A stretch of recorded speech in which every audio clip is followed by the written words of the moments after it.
Shalom, salam sejahtera. Renungan malam seiman yang ditulis oleh Dr. Kathleen Dewijaya Kuntaraf dan Pendeta Dr. Jonathan Kuntaraf. Judulnya adalah Umat Allah yang Memelihara Hukumnya. Wahyu 14 ayat 12. Yang penting di sini ialah ketekunan orang-orang kudus yang menuruti perintah Allah dan iman kepada Yesus. Setelah pertemuan di Minneapolis pada tahun 1888 di mana terang mengenai kebenaran oleh iman telah dikumandangkan, maka para hadirin terbagi dalam 3 golongan. Yang pertama, mereka yang menerima pekabaran itu dengan sukacita. Yang kedua, mereka yang menentang akan kebenaran tersebut. Yang ketiga, mereka yang tidak mengambil keputusan apa-apa. Khususnya, mereka yang menerima pekabaran ini sering terjebak dengan pemikiran bahwa keselamatan itu hanya oleh kasih karunia. Oleh karena itu kita tidak lagi perlu untuk menurut hukum Tuhan. Nah, oleh sebab itu dalam perjalanan mengelilingi Amerika untuk mengabarkan pekabaran kebenaran oleh iman, Ellen G. White ikut memberikan amaran akan bahaya pemikiran tersebut.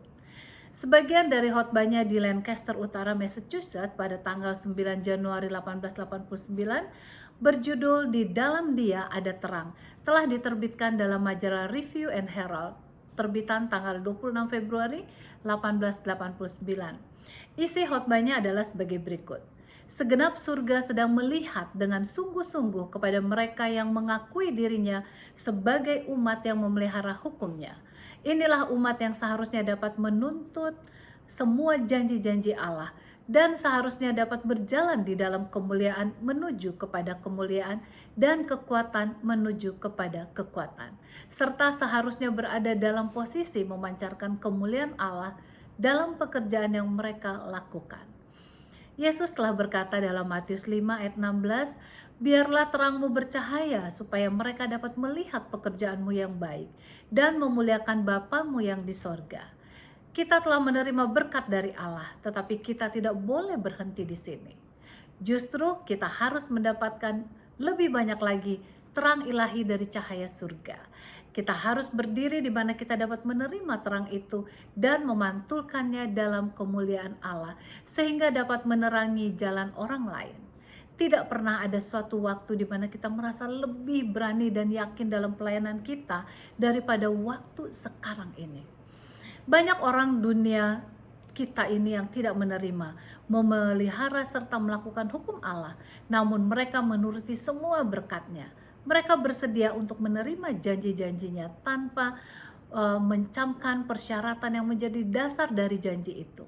Sesungguhnya mereka sama sekali tidak memiliki hak untuk menuntut berkat-Nya.